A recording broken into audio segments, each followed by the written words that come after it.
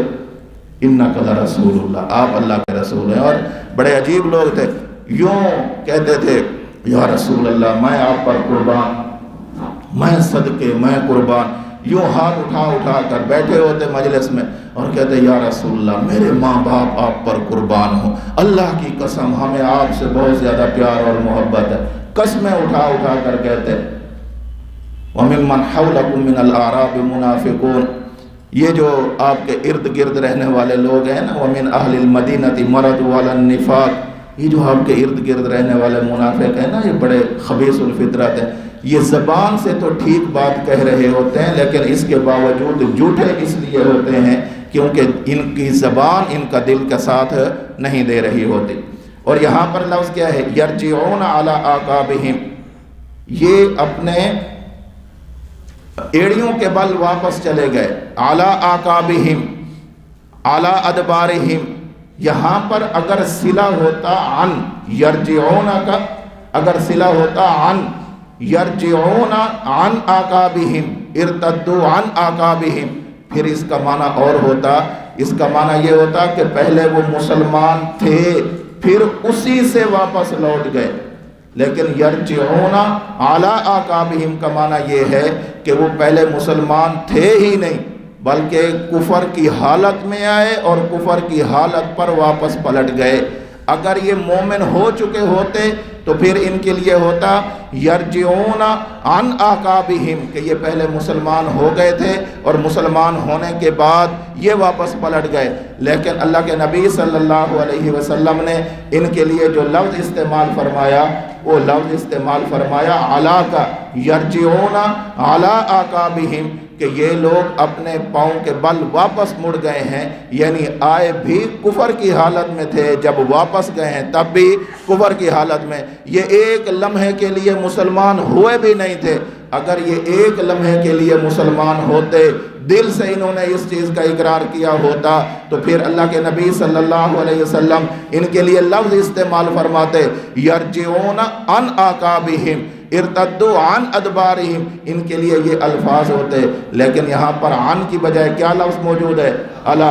علی کا معنی یہ ہے کہ یہ شروع سے مسلمان ہوئے بھی نہیں تھے، یہ صحابی ہوئے ہی نہیں تھے، انہوں نے صحابہ والا روپ دھار رکھا تھا، صحابہ والا روپ دھار رکھا تھا۔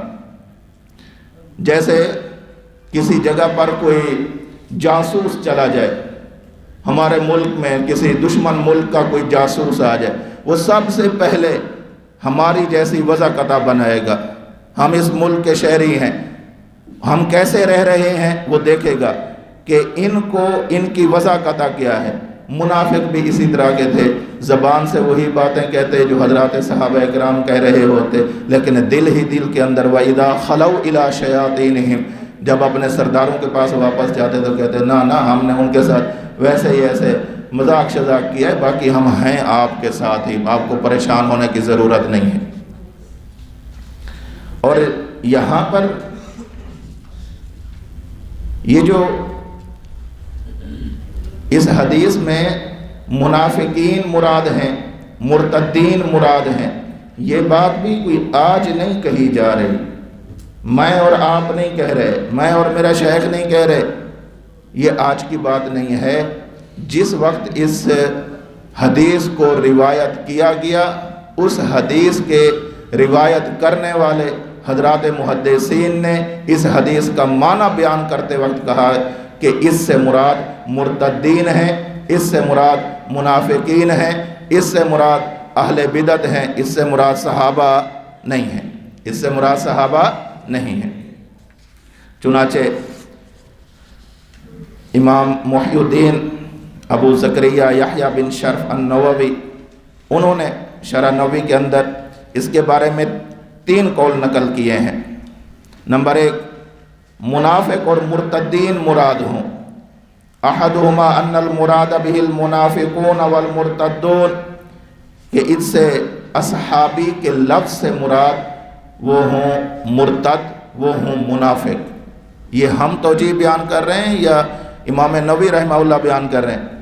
یہ آج کی بات نہیں، حدیث کو روایت کرتے وقت محدثین نے اس کا فیصلہ کر دیا تھا کہ اس سے مراد کون ہے۔ وہ بھی کہہ رہے ہیں کہ اس سے مراد صحابہ نہیں ہے، بلکہ اس سے مراد کون ہے؟ مرتدین ہیں، اور جو مرتد ہو وہ صحابی ہو ہی نہیں سکتا۔ اس سے مراد منافق ہیں، جو منافق ہو وہ صحابی ہوتا ہی نہیں ہے۔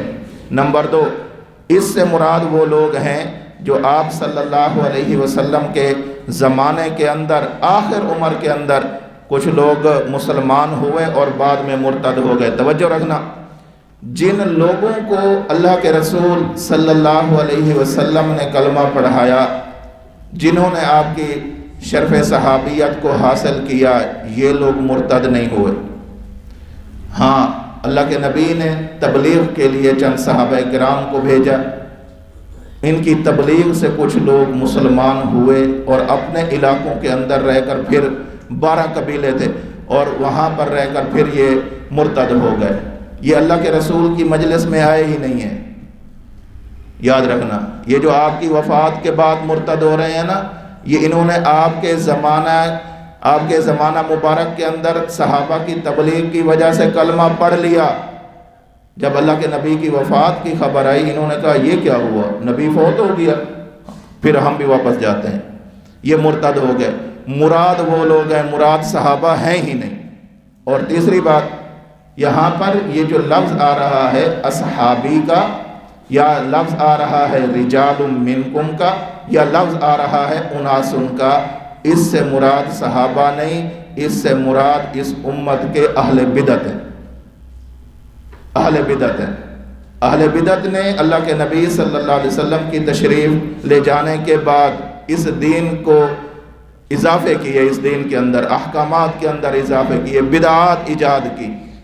تو یہی تو وجہ ہے کہ اللہ کے نبی صلی اللہ علیہ وسلم جب یہ فرمائیں گے نا کہ یا اللہ یہ تو میرے اصحاب ہیں، یعنی میرا کلمہ پڑھنے والے لوگ ہیں، ان کے چہرے وضو کی وجہ سے چمک رہے، تو اللہ رب العزت فرمائیں گے اِنَّكَ لَا عِلْمَ لَكَ بِمَا أَحْدَثُوا بَعْدَكَ۔ جب آپ چلے گئے تھے، آپ کے بعد یہ مسلمان تھے اور پھر انہوں نے دین کے اندر اضافے کیے تھے، یہ اہل بدعت مراد ہیں، صحابہ ہیں ہی نہیں۔ صحابی ہو اور بدعتی ہو ایسا تو نہیں ہو سکتا۔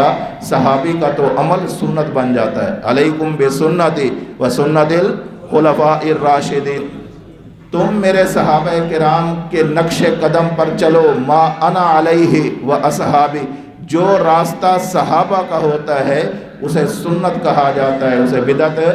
اور یہاں پر جو لوگ یہ کام کر رہے ہیں انہیں بدعت کہا جا رہا ہے، انہیں سنت۔ صحابی کا راستہ ہے سنت، اور جس راستے کی مذمت کی جا رہی ہے وہ ہے بدعت۔ صحابی کا یہ راستہ بدعت والا تھا نہیں، جب بدعت تھا نہیں تو صحابی پر تنقید بھی، صحابی کے خلاف بات بھی نہیں ہو سکتی۔ اس لیے کہا جا رہا ہے کہ اس سے مراد لفظ اصحابی سے دھوکہ نہیں کھانا چاہیے۔ کیوں؟ اس لیے کہ اصحاب کا لفظ ایسا ہے کہ جس کا اگر لغوی معنی دیکھا جائے تو ساتھیوں کو کہہ دیا جاتا ہے، ہم اثر لوگوں کو کہہ دیا جاتا ہے، بعد والے لوگوں کو کہہ دیا جاتا ہے، یہ اصحاب کا لفظ ایسا ہے۔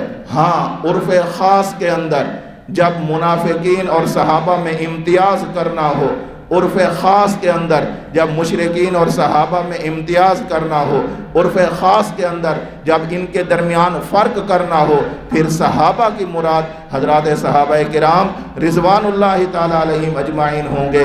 اور اگر فرق کرنا مقصود نہ ہو، محض لغتاً اس پر اطلاق ہو رہا ہو، تو پھر صحابی کا لفظ ایسا ہے، اصحاب کا لفظ ایسا ہے کہ اس کا اطلاق مومن پر بھی ہوتا ہے، اس کا اطلاق منافق پر بھی ہوتا ہے، لغتاً ہوتا ہے، لغتاً۔ اور یہ میں نہیں کہہ رہا، اس کے بارے میں بھی روایت موجود ہے۔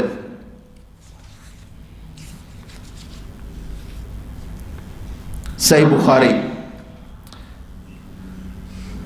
عبداللہ بن ابی منافق، اوقد فعلوا واللہ لئن رجعنا الى المدینة لیخرجن الاعز منها الاذل، فقال عمر بن الخطاب رضی اللہ عنہ دعنی یا رسول اللہ